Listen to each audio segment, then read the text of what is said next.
Hello students, welcome back to my YouTube channel. आज हम discuss करेंगे बीए फर्स्ट ईयर का लेसन पंचलाइट की समरी और इसके इम्पोर्टेंट क्वेश्चंस आंसर जो एग्जाम में बार बार पूछे जाते हैं। तो आइए बिना समय गवाए शुरू करते हैं। The story gives us a very vivid picture of Indian rural society. The village discussed here was divided into tollies. Mahto tollies feels little because they don't have their own panchlight. They keep collecting money from fines and penalties. They purchase a punchlight from a fair. When the punchlight is brought, there is the atmosphere of jubilation. यह कहानी हमारे समक्ष भारतीय ग्रामीण समाज का एक बहुरंगी चित्र प्रस्तुत करती है। यहाँ जिस गांव का जिक्र किया गया है वह टोलियों में बटा हुआ था। महतो टोली स्वयं को इसलिए नीचा महसूस करती है क्योंकि उसके पास पंचलाइट नहीं थी। वह जुर्माने का पैसा इकट्ठा करते रहते हैं। वह एक मेले से पंचलाइट खरीद भी लाते हैं। पंचलाइट आती है तो वहाँ एक उत्सव का माहौल बन जाता है। But soon they come to know that nobody in the whole Toli knew how to light the punchlight. There spread sadness. All of them are badly troubled. It was a question of honor for the community. They knew that if they could not light it, other communities will make fun of them. In fact, a boy from Rajput Toli actually laughed and remarked at them too. किंतु शीघ्र ही उन्हें यह पता चल जाता है कि टोली में किसी को भी पंचलाइट जलानी नहीं आती। चारों ओर उदासी फैल जाती है। सभी परेशान हो जाते हैं। यह उनके संप्रदाय के सम्मान की बात थी। वह जानते थे कि वह अगर उसे नहीं जला पाए तो दूसरे संप्रदाय उनका मजाक उड़ाएंगे। वास्तव में राजपूत टोली के एक लड़के ने उन पर कुछ जुमले भी कसे और उनकी तरफ देखकर हंसा भी। Godan was a young boy. He had come from another village. He was living here for quite a long time. He had never given even a single paisa to the panchayat. He was romantic by nature. Whenever he came across Munri, he used to sing romantic film songs. Munri's mother Gulri complained about this in the panchayat. The panchayat fined Godan ₹10, but he did not pay the amount, so he was expelled from the panchayat. He was not allowed to talk to anyone from the toli or mingle socially with them. He could not even smoke from their hookah. Godan एक जवान लड़का था। वह एक अन्य गांव से आया था। वह यहाँ काफी समय से रह रहा था। उसने पंचायत को कभी एक पैसा भी नहीं दिया था। वह स्वभाव से बहुत ही रोमांटिक था। जब कभी वह मुनरी को देखता था तो वह उसे देखकर रोमांटिक फिल्मी गीत गाया करता था। मुनरी की माँ गुलरी ने इस बात की शिकायत पंचायत में कर दी। पंचायत ने गोदन पर 10 रुपये का जुर्माना लगाया, किंतु उसने यह पैसा जमा नहीं करवाया। अतः उसे पंचायत से निष्कासित कर दिया गया। उसे टोली में से किसी से बात करने की अनुमति नहीं थी और ना ही वह सामाजिक रूप से उनसे मिलजुल सकता था। यहाँ तक कि वह उनका हुक्का भी साझा नहीं कर सकता था। Only this very Godar knew how to light a punchlight. Munri, with the help of her friend Kaneli, told the panchayat that Godan could light the punchlight. It was the question of the honor of the toli. So the members of the panchayat were forced to excuse him. They sent for Godan. It was time for Godan. He refused to come. केवल यही गोदन पंचलाइट जलाने जानता था। मुनरी ने अपनी सहेली कनेली की सहायता से पंचायत तक यह बात पहुंचा दी कि गोदन को पंचलाइट जलानी आती है। यह टोली के सम्मान की बात थी, अतः पंचायत के सदस्यों को गोदन को माफ करने पर बाध्य होना पड़ा। उन्होंने गोदन को बुलावा भेजा। अब समय गोदन का था। उसने आने से मना कर दिया। At this, Munri's mother Gulri, who herself had complained against Godan, went to call him. She requested him to come to the panchayat and light the punchlight. She also invited him to the dinner that night. Godan did not want to lose the golden opportunity. He came there and lit the punchlight. He also had dinner with the other Toli members. This also gave him a chance to exchange eyes with Munri. When the punchlight is finally lit, their joy knew no bounds. There was singing and shouting all around. इस पर मुनरी की माँ गुलरी, जिसने स्वयं गोदन के विरुद्ध शिकायत दर्ज करवाई थी, उसे बुलाने के लिए गई। उसने जाकर उससे प्रार्थना की कि वह पंचायत में आए और पंचलाइट जलाई। उसने गोदन को रात्रि भोज के लिए भी आमंत्रित किया। गोदन यह सुनहरा अवसर खोना नहीं चाहता था। वह यहाँ आया और उसने पंचलाइट जला दी। उसने टोली के सदस्यों के साथ रात्रि भोज भी लिया। इससे उसे मुनरी के साथ आंखें मिलाने का अवसर भी मिल गया। अंततः जब पंचलाइट जल गई तो उनकी खुशी का कोई ठिकाना नहीं रहा। चारों ओर गाना बजाना और शोरगुल फैल गया। आइए अब इस लेसन की समरी को और भी आसान तरीके से समझते हैं। पंचलाइट कहानी हमें भारतीय ग्रामीण समाज की एक स्पष्ट तस्वीर दिखाती है। गांव अलग अलग टोलियों में बटा हुआ था और हर टोली अपनी इज्जत और सम्मान को बहुत महत्व देती थी। महतो टोली के लोग परेशान थे क्योंकि उनके पास अपनी पंचलाइट नहीं थी। वे जुर्माने और पैसे इकट्ठा करके आखिरकार एक पंचलाइट खरीद लेते हैं, लेकिन समस्या तब आती है जब किसी को भी उसे जलाना नहीं आता। यह बात उनकी इज्जत का सवाल बन जाती है, क्योंकि अगर दूसरी टोली को पता चल गया तो वे उनका मजाक उड़ाएंगे। अब कहानी में एंट्री होती है गोदन की। गोदन एक युवक है जिसे पंचायत ने सजा दी होती है और समाज से अलग कर दिया गया है।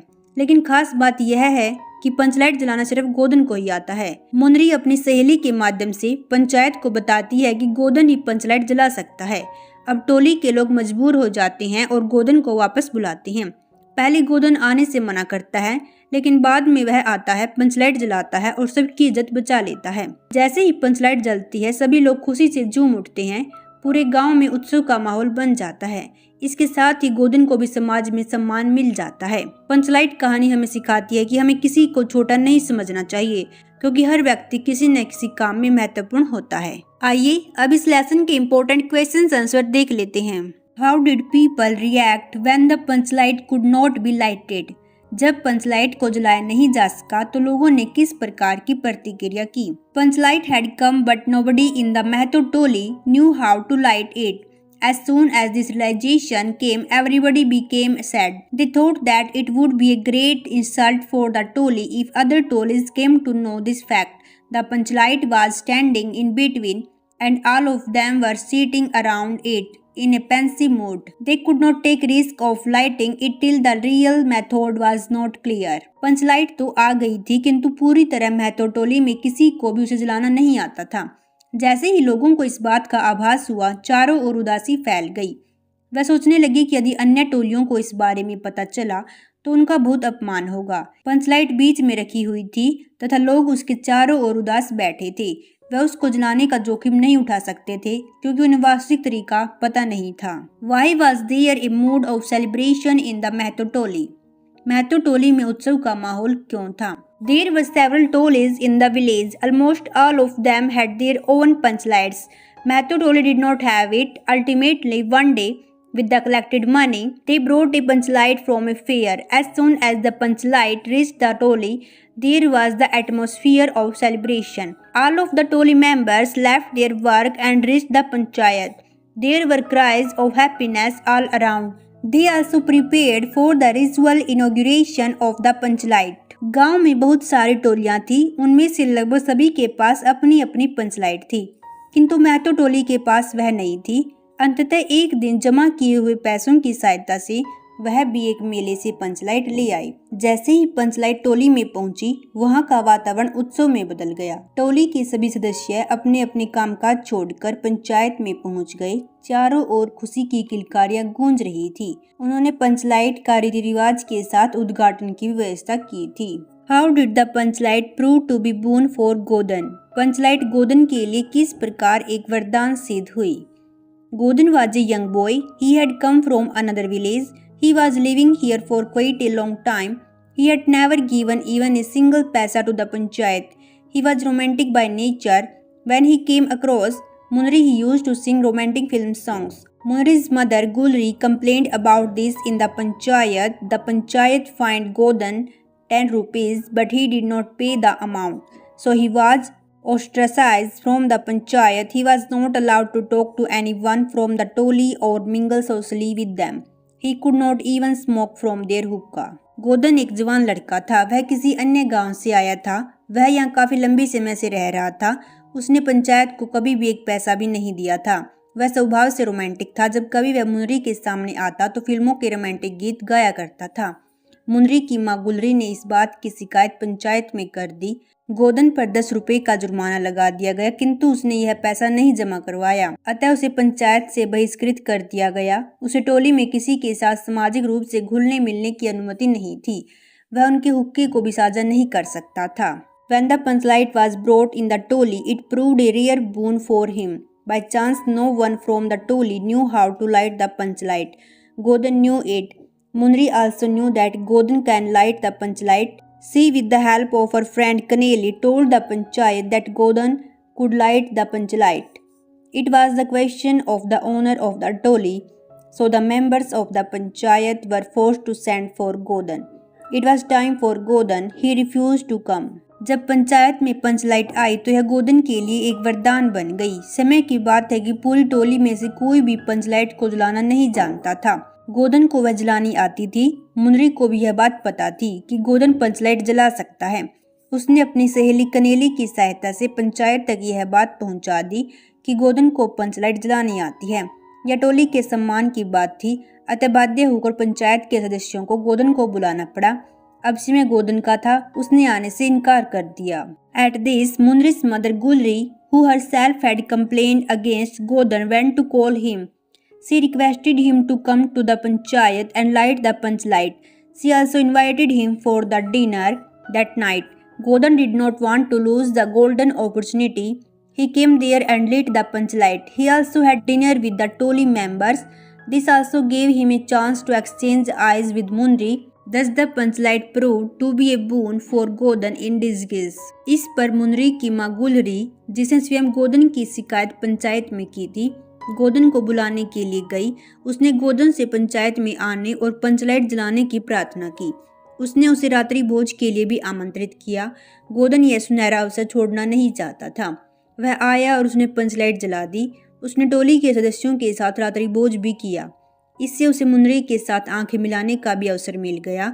इस प्रकार पंचलाइट परोक्ष रूप से गोदन के लिए एक वरदान सिद्ध हुई। Give a detailed description of the excitement generated by the arrival of the Panchlight in Mahto Toli. Mahto Toli में पंचलाइट के आगमन से उत्पन्न उत्साह का विस्तृत वर्णन कीजिए। The arrival of the panchlight in Phaniswar Nath Renu's story is not just the arrival of a physical object, but a moment of immense communal pride and social status for the Mahto टोली। फणीश्वर नाथ रेणु की कहानी में पंचलाइट का आगमन केवल एक भौतिक वस्तु का आगमन नहीं है, बल्कि महतो टोली के लिए अपार सांप्रदायिक गौरव और सामाजिक प्रतिष्ठा का क्षण है। A symbol of self-respect and status. For a long time, the Mahto Toli felt inferior because they did not own their own panchlight, while other communities did. They painstakingly collected money through fines and penalties for 15 months to buy it. When it finally arrived from the village fair, it was seen as a victory for the entire community. It was a symbol of their honor in front of rival groups like the Rajput Toli.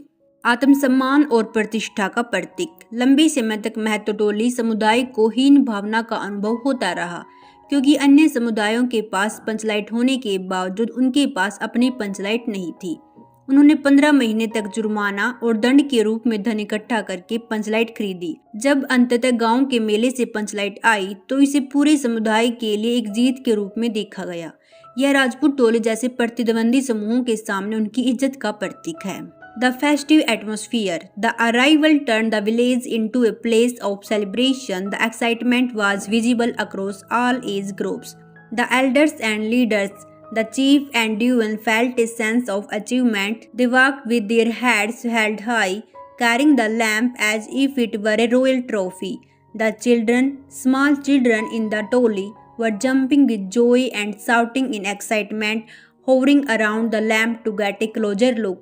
The women, Gulri Kaki and other women began preparing for a religious ceremony. It was decided that the lamp would not be lit without a proper prayer. उत्साहपूर्ण वातावरण। पंचलाइट के आगमन से पूरा गांव उत्सव के माहौल में बदल गया। सभी आयु वर्ग के लोगों में उत्साह स्पष्ट रूप से दिखाई दे रहा था। वरिष्ठ जन और नेता, मुखिया और दीवान को उपलब्धि का एहसास हुआ। वे सिर ऊंचा करके पंचलाइट को ऐसे धारण करके हुए चल रहे थे मानो वह कोई शाही ट्रॉफी हो। बच्चे, टोली में छोटे बच्चे खुशी से उछल रहे थे और उत्साह से चिल्ला रहे थे। पंचलाइट को करीब से देखने के लिए उसके चारों ओर मंडरा रहे थे। महिलाएं, गुलरी काकी और अन्य महिलाओं ने एक धार्मिक समारोह की तैयारी शुरू कर दी। यह तय किया गया कि उचित पूजा के बिना पंचलाइट नहीं जलाया जाएगा। Preparation for bhajan and kirtan. To make the auspicious occasion, the kirtan mandali was spawned. They arrived with their musical instruments like cymbals and drums, ready to sing hymns as soon as the sacred light was lit. The atmosphere was filled with the anticipation of a grand festival. भजन और कीर्तन की तैयारी। इस शुभ अवसर को मनाने के लिए कीर्तन मंडली को बुलाया गया। वे अपने वाद्य यंत्रों जैसे झांझ और ढोल के साथ पहुंचे और पवित्र पंचलाइट प्रज्वलित होते ही भजन गाने के लिए तैयार थे। वातावरण एक भव्य उत्सव की प्रत्याशा से भरा हुआ था। The collective pride. There was a feeling of unity. Every member of the Mahto Toli felt that they no longer had to depend on other Tolis for light. The Sardar even gave strict instruction on how to handle the lamp carefully, treating it like a precious guest. सामूहिक गौरव, वह एकता का भाव था। महतो टोली के प्रत्येक सदस्य को यह महसूस हो रहा था कि अब उन्हें प्रकाश के लिए अन्य टोलियों पर निर्भर नहीं रहना पड़ेगा। सरदार ने पंचलाइट को सावधानी पूर्वक संभालने के सख्त निर्देश भी दिए थे, मानो उसे किसी अनमोल अतिथि की तरह संभालना हो। The dramatic shift. The excitement reached its peak but suddenly turned into a moment of silence and shame. When they realized that nobody in the Mahto Toli knew how to light it, this created a huge tension because asking for help for a rival Toli would mean losing their newly found pride. This contrast between the initial joy and the sudden silence highlights how much the Panchlight meant to their social standing. नाटकीय बदलाव. उत्साह चरम पर पहुंच गया, लेकिन अचानक सन्नाटे और शर्मिंदगी के क्षण में बदल गया जब उन्हें एहसास हुआ कि महतो टोली में किसी को भी इसे जलाना नहीं आता। इससे भारी तनाव पैदा हो गया क्योंकि प्रतिद्वंदी टोली से मदद मांगने का मतलब था अपनी नई मिली प्रतिष्ठा को खोना। शुरुआती खुशी और अचानक छाए सन्नाटे के बीच का यह विरोधाभास इस बात को उजागर करता है कि पंचलाइट उनके सामाजिक रुतबे के लिए कितनी महत्वपूर्ण थी। Conclusion. In conclusion, the arrival of the Panchlight was a transformative event for the Mahto Toli. It brought the community together, filled them with a sense of dignity, and turned an ordinary evening into a grand celebration of light and music. निष्कर्ष. अंत में पंचलाइट का आगमन महतो टोली के लिए एक परिवर्तनकारी घटना थी। इसने समुदाय को एकजुट किया, उन्हें सम्मान की भावना से भर दिया और एक साधारण शाम को प्रकाश और संगीत के भव्य उत्सव में बदल दिया। ये थे इस लेसन के इम्पोर्टेंट क्वेश्चन आंसर। अगर आपको ये वीडियो पसंद आई हो तो वीडियो को लाइक करें और चैनल को सब्सक्राइब करें।